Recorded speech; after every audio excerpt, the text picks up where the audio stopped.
with you in helping us to get information out to the public so that we can catch this assassin and hold him accountable. We are going to share a portion of a video and that we have of the suspect, as well as some new stills. Those have already been released, but we want to make sure that they get as much attention as possible so that we can get help from the public in tracking down this evil human being. So we're going to cue up the video right now. Show that. I've asked Commissioner Bo Mason if he would narrate to you what is happening in this video. Thank you, Governor. Bo Mason, Commissioner for the Utah Department of Public Safety. If you look up to the top left, you'll see the building where the shooter was proned out in the top left corner. We'll go ahead and play that video, and I'll narrate as we walk through that. So here you see the suspect ran behind that upper building. He's going to come out on the right, moves to this far right corner. As he does, he's going to climb off the edge and then drop down to the ground. As he did that, he left some palm impressions. There's some smudges, some places we're looking to collect DNA. There's a shoe imprint where we believe the suspect is clearly identified as wearing Converse tennis shoes. Again, we'll replay that again so you can get another view of that. It's important to note his black t-shirt, his black pants, and there appears to be some white on the soles of those Converse tennis shoes. Those are all identifiable items that we're looking for. In the stills that are going to follow this, you're going to see a very distinctive t-shirt with an American flag and appears to have an eagle on it. There's also a baseball cap with a triangle on it and a pair of sunglasses. All distinctive, all things that we would ask the public to look for and try to identify if they know someone who has those items, who has been seen wearing those items. We're looking for all that information. Here you see the suspect after dropping off the building. He moved around across this grassy area, around the parking lot. We're going to pan to the right.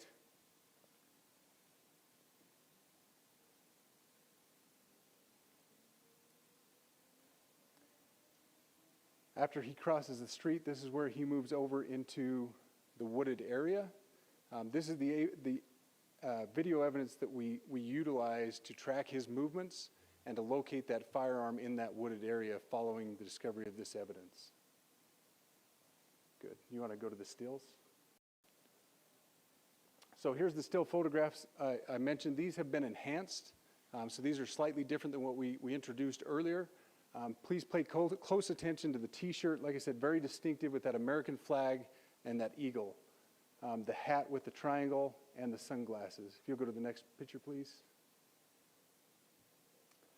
The backpack as well. All identifying features that we're hoping the public can help us identify and lead us to this suspect. Next picture. And again, there's a better picture of the hat with that triangle logo, and again, the t-shirt. Blue jeans, and you get a good look at those Converse tennis shoes as well. We have pushed these out. We'll continue to push these out, and we just ask for the public's cooperation through the public. The tips that have been coming in are what are giving us our next leads and enabling us to continue to further this investigation. We've had great cooperation from the public, and we're continuing to ask for that as we move forward. Thank you, and I'll turn the time back over to Governor Cox. Thank you so much, Commissioner Mason. I want to thank Director Patel and his team. It's great to have them on the ground with us tonight. We've had several briefings, and he's had an opportunity to walk the crime scene. We appreciate our local law enforcement here. Again, we have Mike Smith, who is the county sheriff here. We have all of our local chiefs of police that are here as well, all working hand in hand with the state and with the FBI as we move forward with this investigation. Now, I'll just give you a little warning. We will not be taking any questions at this time. We're giving you the latest information we have, being as transparent with everything that we have. But I do want to share a couple things that I think are important. We cannot do our job without the public's help right now. The public has answered our call for action. So far, we've received more than 7,000 leads and tips. I would just note that the FBI hasn't received this many digital media tips from the public since the Boston Marathon bombing. This case also highlights the dedication of our law enforcement community. We have 20 federal, state, and local law enforcement partners that are working shoulder to shoulder to find the person who committed this horrific crime. With their support, we've completed nearly 200 interviews.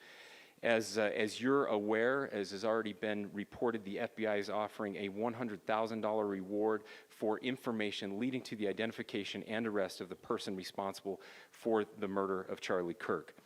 We also continue to implore the public to support this investigation and come forward with any information.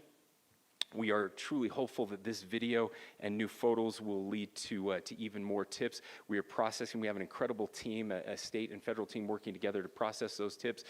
We are going out in tandem to interview any potential person of interest or suspects. But we need, again, we need as much help as we can possibly get.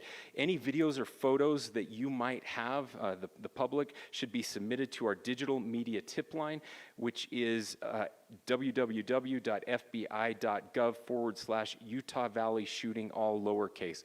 Again, that is fbi.gov/Utah Valley shooting, all lowercase.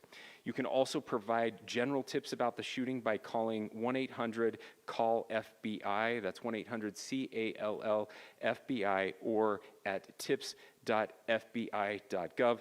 This is, I would just say, this is not just a local matter here in Utah.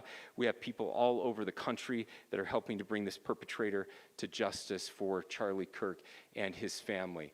I will just add as well that, as was mentioned, there is a lot of forensic evidence that is being processed right now at both the state lab and the federal labs, federal lab on the East Coast. So we are working in tandem together.